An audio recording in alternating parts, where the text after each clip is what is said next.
ndjekim me distancë ngjarje që ndodhin në Shqipëri dhe mund të kenë tendencë që dhe i relativizojnë mbas edhe raporteve her pas here që mund të kenë dhe gjë diplomatike dhe mund të gjejnë edhe defekte, mund të gjejnë dhe her pas here edhe në avancim të vogël, por fakti është që këto raporte të fundit ndërkombëtare për zgjedhjen në Shqipëri janë një radiografi e pastër e farsës elektorale, përtej në një elementi shumë të vogël ku përmendet në një avancim tek tuk në formën teknike, le të themi.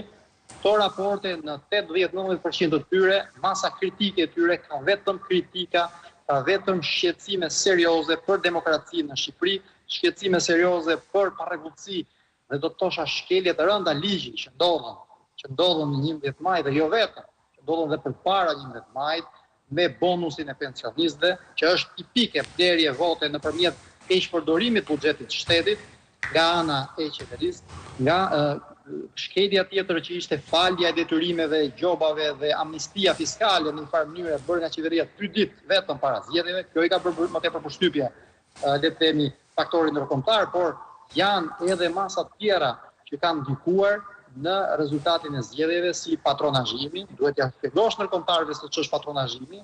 Ata nuk e kuptojnë detyrimisht. T'ia shpjegosh. Patjetër, si mund ta kuptojnë ndërkombëtar që është patronazhimi, zoti Nuri, kur në Zvicër u denoncua për manipulim të votave dhe u prish procesi për Këshillin Bashkiak atje, ndërsa Partia Demokratike çdo ditë sjell prova dhe fakte. Sot ishte kryetari i Partisë Demokratike, në Syri Televizion ka bërë denoncimet e veta.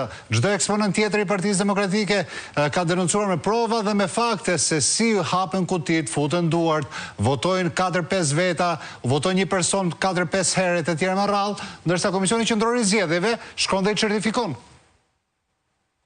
Po, sepse atë rol kanë. Atë rol kanë që t'i relativizojnë gjërat, si Komisioni Qendror i Zgjedhjeve, si KAS-i. Po ta shikoni KQZ-n, ne jemi përballur me përfaqësues të KQZ-s edhe në kolegjin zgjedhor. Dhe nesër do të përballemi sërish për 4 çështje të tjera, 4 të cilat janë të tjera që kontestohen.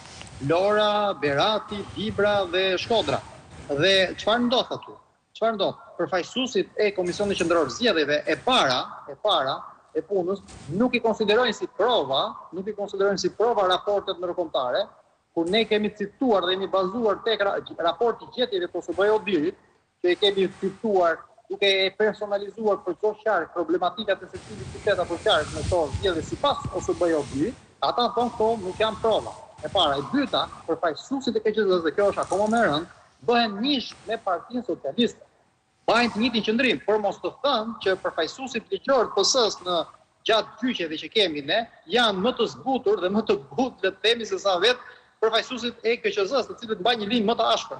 Ai që duhet ishte Komisioni Qendror i Zgjedhjeve duhet ishte mbi palët, duhet ishte i parazlarguar nga palët, ban një rol proaktiv në mendimin tim personal, ban një rol proaktiv në favor të PS-s, ai sa dhe vetë përfaqësuesit e PS-s nuk kanë nevojë që të bëjnë të mbrojnë çështjet e tyre pasi i mbrojnë jashtëzakonshme qytetare, le të themi.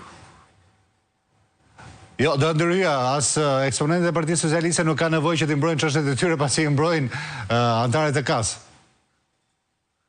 Edhe